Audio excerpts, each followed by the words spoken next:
56 మహిళ ఛాతీ భాగంలో ఉన్న గడ్డను క్లిష్టమైన ఆపరేషన్ నిర్వహించి తొలగించినట్లు విజయవాడ కామినేని ఆసుపత్రి వైద్య బృందం తెలిపింది.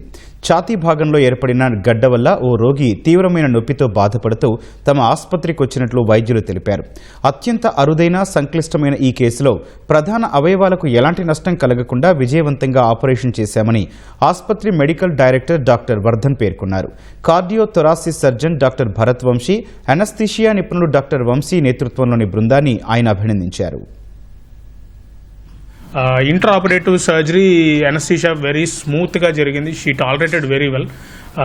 సర్జరీ కూడా మాకు 3-4 అవర్స్ జరిగిన లోపల స్ట్రక్చర్ మొత్తం పక్కనే ఉన్న హార్ట్, మేజర్ బ్లడ్ వెజల్, బ్రెయిన్కి వెళ్ళే బ్లడ్ వెజల్స్, హార్ట్ నుంచి బాడీకి సప్లై చేసే blood vessels, along with lung, major లంగ్కి మొత్తానికి ఇలా జస్ట్ ఒక స్మాల్ స్పేస్లో అటాచ్ అయిపోయి చుట్టుపక్కల ఉన్న ఫైబ్రస్ టిష్యూ అంతా అటాచ్ అయ్యాం.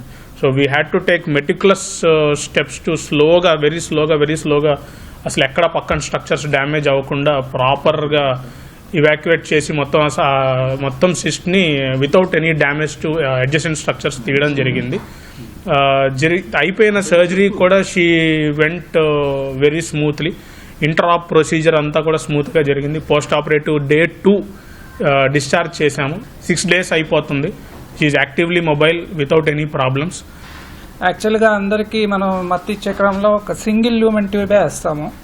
ఈమెకి 2 డబల్ ల్యూమెన్ ట్యూబ్ అని వేసి కుడిపక్క వెంటిలేట్ అవ్వకుండా చూసి కరెక్ట్గా ఆయన ఆపరేట్ చేసేటప్పుడు దాన్ని ఆపాలి, మళ్ళీ ఆన్ చేయాలి. సో ఇంత కష్టమైంది. టీమ్ ఎఫర్ట్ తోటి సక్సెస్ఫుల్గా కణితిని తీయగలిగాము.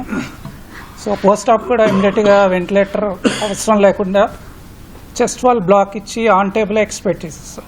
అంటే వెంటిలేటర్ అవసరం కూడా పడలేదు. సో రికవరీ బాగా స్మూత్గా జరిగి 2 daysలోనే ఆమె నడవటం అంతా స్టార్ట్ చేస్తాం.